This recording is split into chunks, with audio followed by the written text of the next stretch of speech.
Ready for dictation start. देश की कुछ आला महिला पहलवानों का दर्द, फिर जंतर मंतर पर न्याय की गुहार लगाने उमर आया तो अचरज नहीं। ये पहलवान जनवरी में भी धरने पर बैठी थी और उन्हें न्याय की उम्मीद थी, लेकिन लगता है उनके हाथ निराशा लगी है, जिसका नतीजा यह है कि वह फिर सीधी लड़ाई में उतर आने को मजबूर हुई हैं। लड़ाई उसी दिन तेज हो गई थी जब 7 महिला पहलवानों ने भारतीय कुश्ती महासंघ WFI के प्रमुख के खिलाफ यौन उत्पीड़न व आपराधिक धमकी का आरोप लगाते हुए शिकायत दर्ज कराई थी। पुलिस ने शायद शिकायत को गंभीरता से नहीं लिया, जिसकी वजह से खिलाड़ियों ने रविवार से फिर धरने पर बैठने का फैसला कर लिया। इसे मामले में न्याय की गुहार देश की सर्वोच्च अदालत में भी लगाई गई है।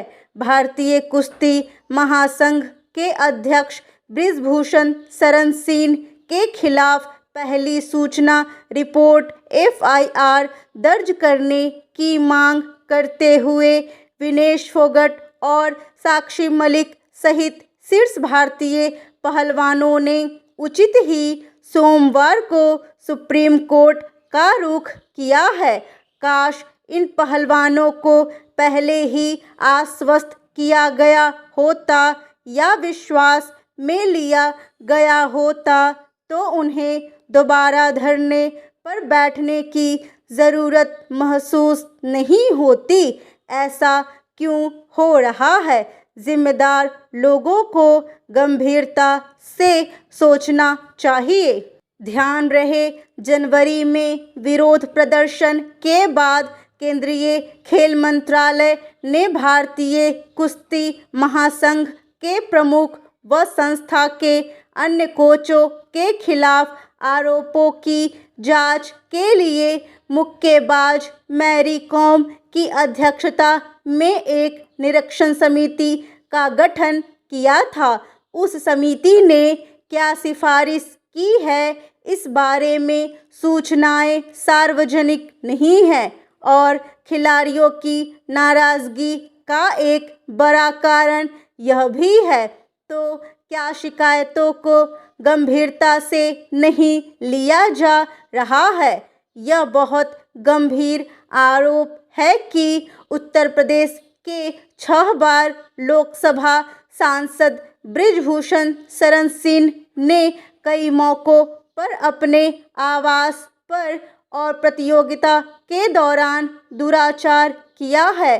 पहलवान बिरादरी इस बार ज़्यादा तथ्यों के साथ सामने आई है।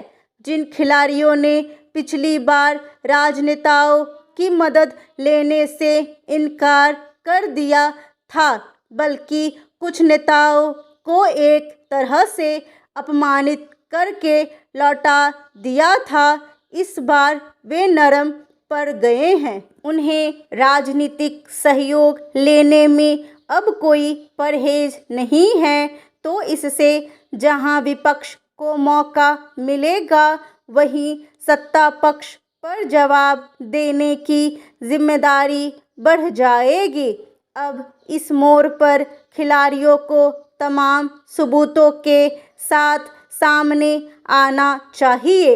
वैसे भी अब यह सवाल तो खड़ा हो ही गया है कि क्या मैरी कॉम की परीक्षण समिति के सामने पहलवानों ने सबूत पेश नहीं किए थे? क्या खिलाड़ी बगैर ठोस सबूत के न्याय पाना चाहते हैं? उत्पीड़न आश्चर्य का विषय नहीं है, पर उसका अंत वहीं से शुरू होगा जहां से खिलाड़ी सबूतों के साथ सामने आकर साहस का परिचय देने लगेंगे। अफसोस शायद हमारी व्यवस्था उतनी संवेदनशील नहीं हो सकी है कि खिलाड़ियों के दर्द को इशारे में ही समझ लिया जाए। योग्य देश और सक्षम खिलाड़ियों के बावजूद अगर अंतर्राष्ट्रीय स्तर पर भारत का प्रदर्शन तार्किक नहीं है तो फिर खेल संघों में आमूलचूल बदलाव के बारे में सोचना चाहिए। साफ सुथरे समर्पित पेशेवर खेल संघ और उनमें नैतिकता सुनिश्चित करके ही पदक विजेता खिलाड़ियों को आगे लाया जा सकता है। भारतीय खेलों की दुनिया का यह त्रासद विवाद जितनी जल्दी सुलझ जाए उतना अच्छा है।